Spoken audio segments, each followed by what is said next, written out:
Yes, it is Thursday, but this is Friday Night Live. Welcome in, everybody. Fall break, the official reason for why games are being played tonight instead of tomorrow. But if you ask me, it's because tonight's FNL Game of the Week is so good we just couldn't wait. Number 1 versus number 2, Union versus undefeated Owasso. Big Al Jerkins and the Tulsa World's Barry Lewis live at Union to tell us all about it. Boss, take it away. All right, Caden, thank you very much. Union goes on to win at 37-13 with Barry Lewis, Al Jerkins here. And before we get started here, we want to remind you they can get all the scores and the highlights and Barry's analysis of this ball game and other ball games on TulsaWorld.com and on KJRH.com. All right, Barry, first quarter looked like we were going to have a defensive physical battle, and then Union got a late touchdown, but it looked like Owasso just couldn't get anything going today.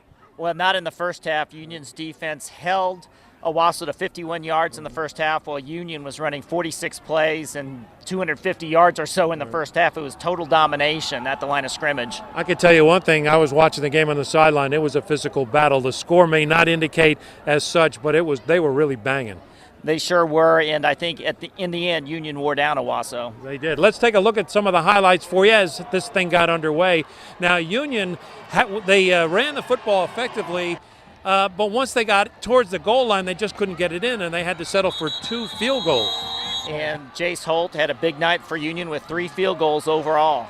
And then at the end of the half, we finally did get a touchdown. Farquhar throwing a nice pass and finding Fisher, and Fisher did most of the work getting to the end zone. Owasso almost came up with the interception there, but it turned Union's way. That was a huge play because, as you mentioned, Union had missed some really good opportunities to score touchdowns earlier. Mm-hmm. Barry, we really had a scary moment at the end of the first half when one of the Union offensive linemen, Davis Harker, went down, and he did not move for a while, but all indications are he's okay. Yes, did a lot of that delay was for precautionary reasons, and it's the second straight week Union's lost a starting offensive lineman to an injury. And it was good to see that the trainers and the doctors from EOC got out there immediately, and as you mentioned, it was a precautionary measure, but it did hush this crowd for a while. It's always good to be safe. You don't want to take any chances. Was a bit unusual. It resulted in about a 50 or 55-minute halftime. Right. All right, so Owasso finally got on track offensively. Gabe Neff hitting a touchdown pass to get back in this ball game, and it was a 10-point game at one juncture. Right, it was 20-7, and then Owasso had a chance to kick a field goal after an interception, but the field goal was blocked, and then after that it was all Union. And as you mentioned, Union in the fourth quarter just wore down the Owasso Rams.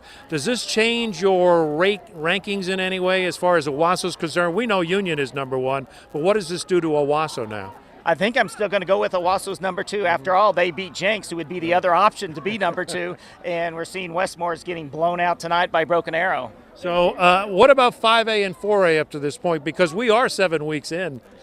Well, it's 5A. My goodness, is wide open. There was a big game tonight with Memorial and Skiatook, and it's going to be an interesting scramble. All right, Barry, thank you so much for being with us. Once again, we want to remind you, highlights on KJRH.com and TulsaWorld.com, and you can get all of Barry's comments and all his high school news for you on TulsaWorld.com as well. All right, for Barry Lewis, Al Jerkins, final again. Union goes on to win at 37-13 as we complete Week 7 of Friday Night Live. Let's send it back to Caden. We'll also give you an update on the injured player a little bit later in the show. Caden?